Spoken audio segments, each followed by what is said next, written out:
Thanks for the introduction and hello to you all.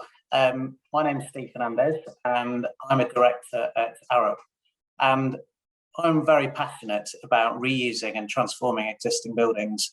And I'm fortunate to have worked on many existing buildings projects. So you may have noticed that many clients today are now considering adapting and reusing existing buildings.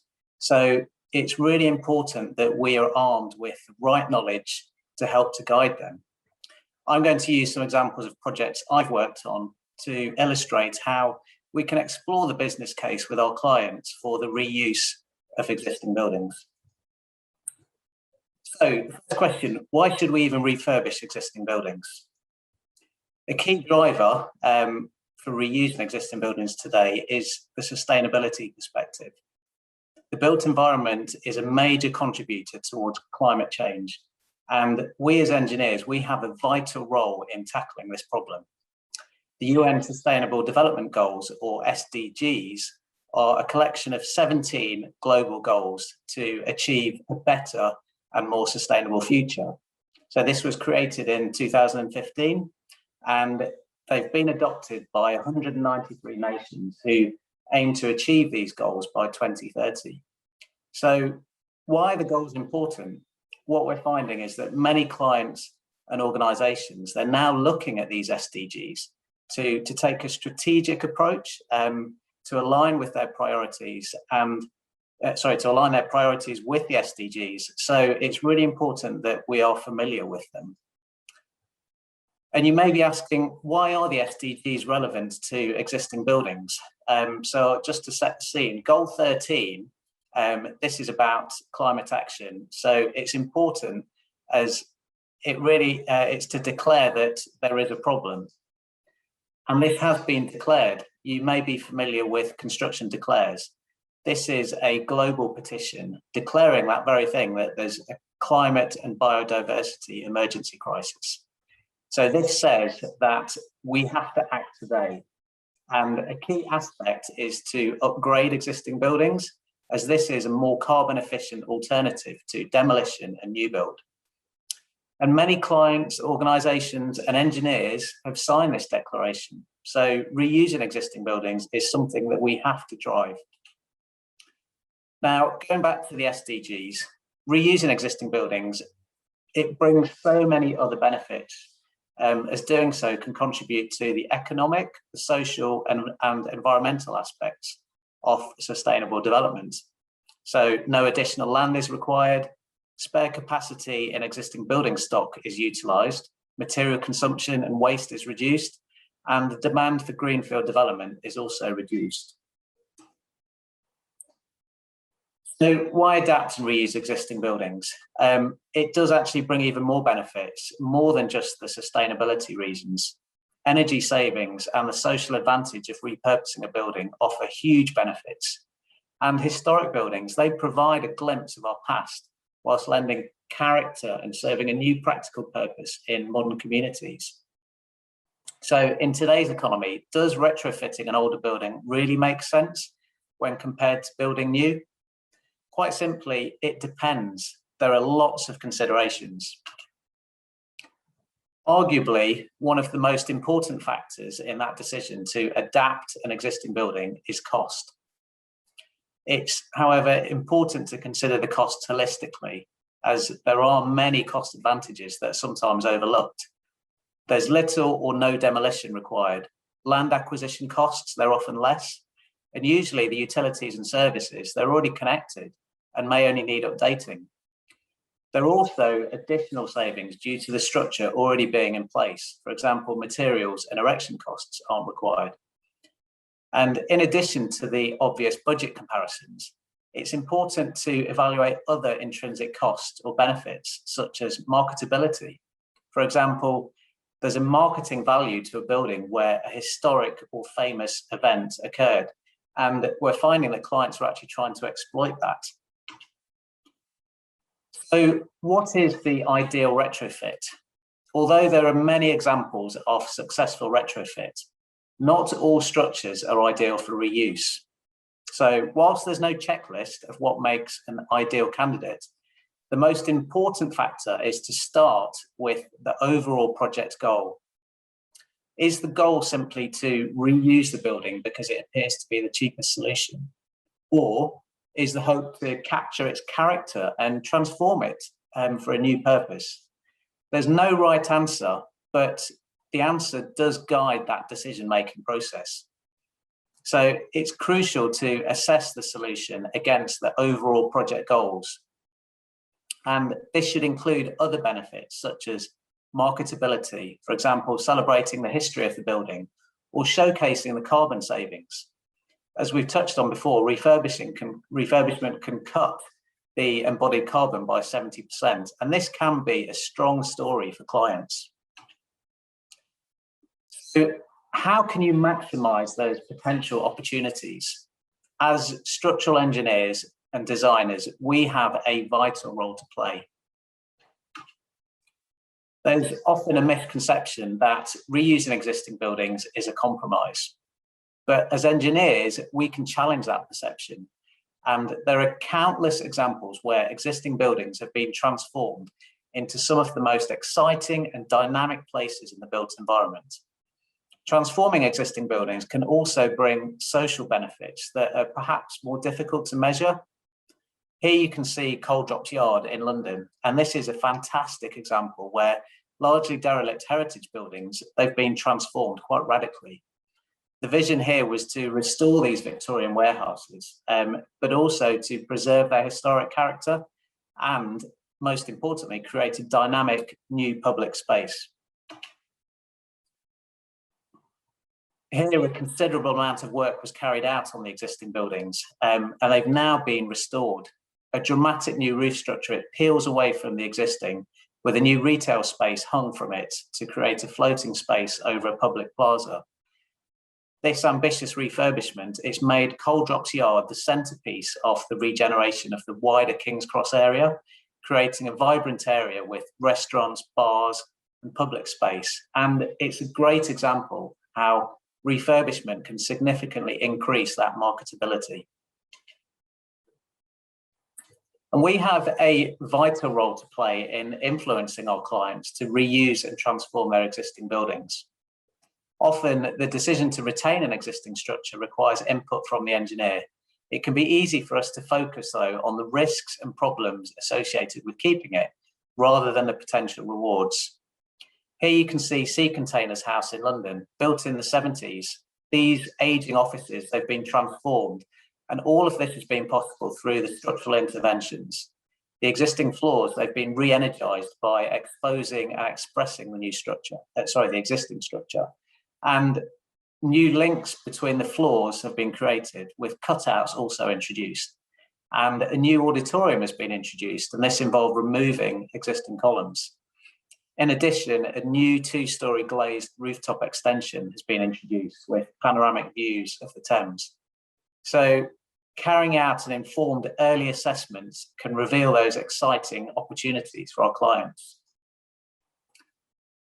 So what does the client want? If the client wants to know what to do with their building, the first step is to ask those questions. What do they actually want? What are their drivers? Are they happy with their existing building? If aspects of it are inadequate, can it be adapted rather than immediately conclude to rebuild? Are there structural problems and can they be repaired? Does the building layout work? For example, common challenges include inadequate circulation, insufficient natural light, or limited floor to ceiling heights. Now, these issues, they can be addressed through a multitude of structural interventions, and drilling down into the detail can really inform a solution that doesn't involve demolishing.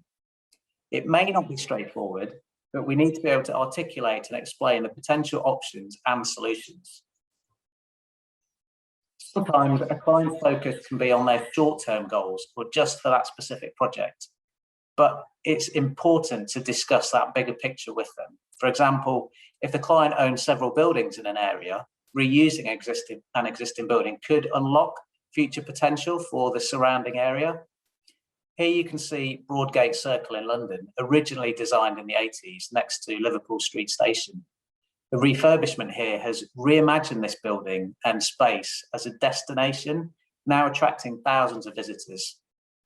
The structural works here have improved the entrances, lowering the elevated circle has improved the sight lines, and introducing wide staircases now makes it easier to move between the levels.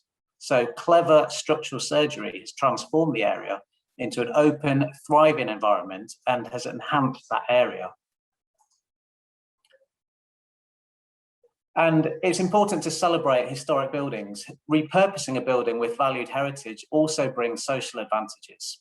Historic buildings provide a glimpse of our past whilst lending character and serving new practical purpose in our modern communities. And there are so many examples where the history is celebrated by retaining the existing building. For example, an old factory converted into an apartment complex, or a rundown church may find new life as an office. Here you can see how we transformed a redundant Victorian building, which was dark, dingy, and uninviting, and has now been beautifully restored and is a highly used space. In many ways, these types of adaptive reuse projects can invigorate a community by meeting the changing needs of our population.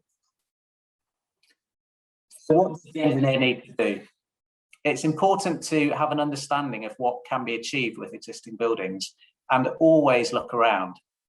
I'm going to give you a brief overview of some key engineering considerations that you may want to be discussing with your clients at those early stages, and you'll hear much more about this over the next couple of days. So the first step on any existing building is gathering data. A structural desk study is vital at the start to develop a better understanding of the existing building. For example, the date may indicate potential defects, or knowing the engineer can inform the material or structural systems used. And a timeline of that building may also help to understand load path modifications that may have taken place.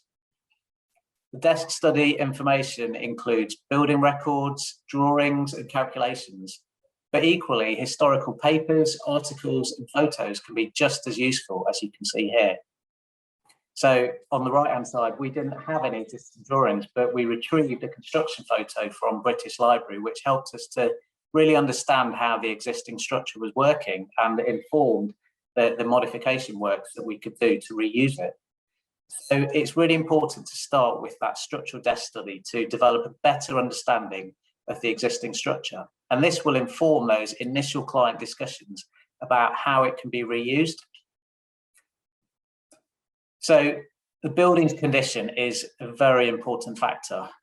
Many clients are concerned about the risks associated with existing buildings, with defects often hidden and unknown. So structural inspections, opening up, and surveys can help develop a better understanding of the condition and also confirm the accuracy of the desk study. And with any defects, it's important to fully understand why they occurred and to ensure that any remedial works are effective. The opening up can also help to establish and confirm an identifiable load path and stability system. And this then gives the engineer the confidence in that existing structure. It's not always necessary to carry out extensive calculations. And this is where it differs to, say, the approach that we take on a new building. Because the historical performance of an old building can sometimes be used to justify its future performance. So, for example, the Victorian Arkwright building at Nottingham Trent University, this suffered significant historical movements due to settlement. But rather than condemning the existing structure or attempting excessive repair works, detailed investigations helped us to understand why the building had moved and whether it was continuing to move. And the approach here accepted that the building may continue to move, but significant load changes were minimised and local enhancement and strengthening was only carried out where change was unavoidable. Is the building listed? Listed buildings are nationally important and therefore they have extra legal protection. This recognises that it's a special building and brings controls over alteration, extension, and also demolition. Now, the listing can sometimes be perceived as a hindrance, but it's important for the engineer to understand the philosophy of conservation. And the iStruct and the ICE, they have an accreditation, the conservation accredited engineer, which is an important qualification that addresses this aspect.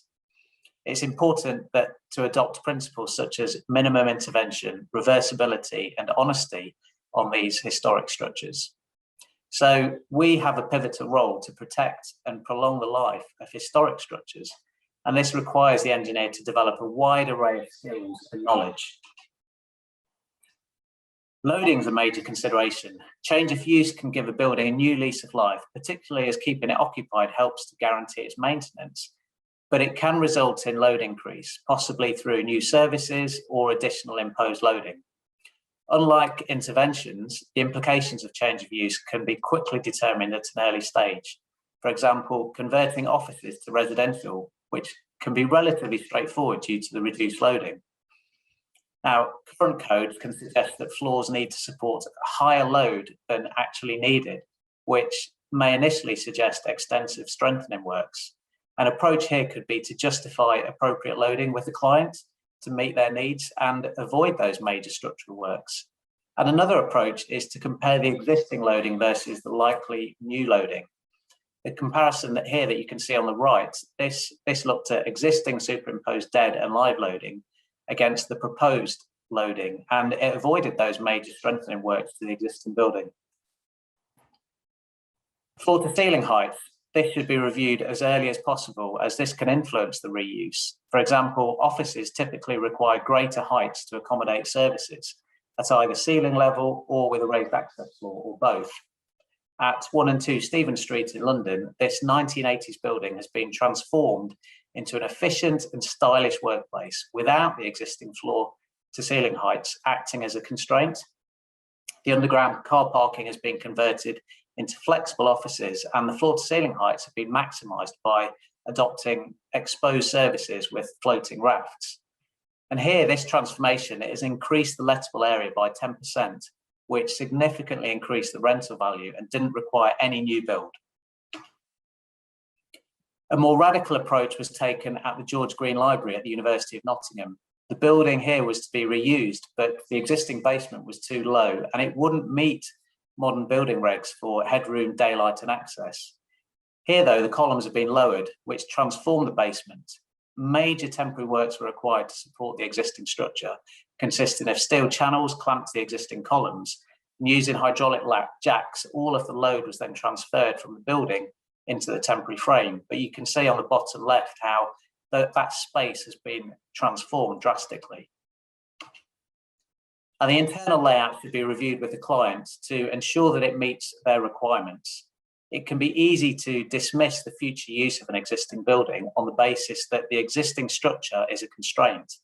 But there are many options available for the structural engineer to transform spaces innovatively and cost effectively.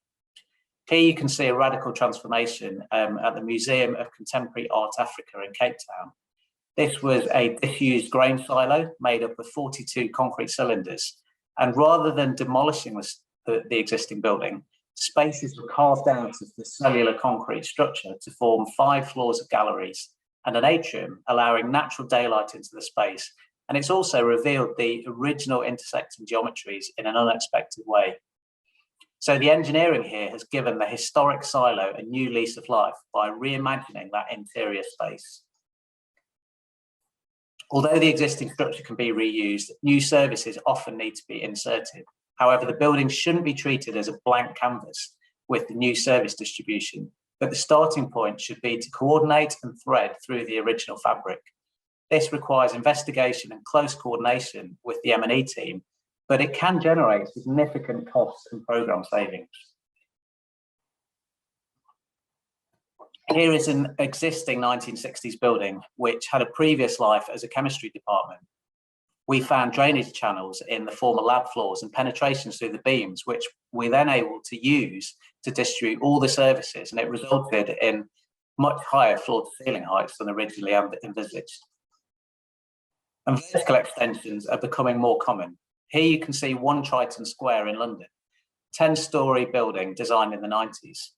We explored a variety of opportunities and balanced priorities to quickly assess the potential for reuse, and the conclusion was that we had added 3 extra stories onto the top of the building, and this increased floor area by 70%.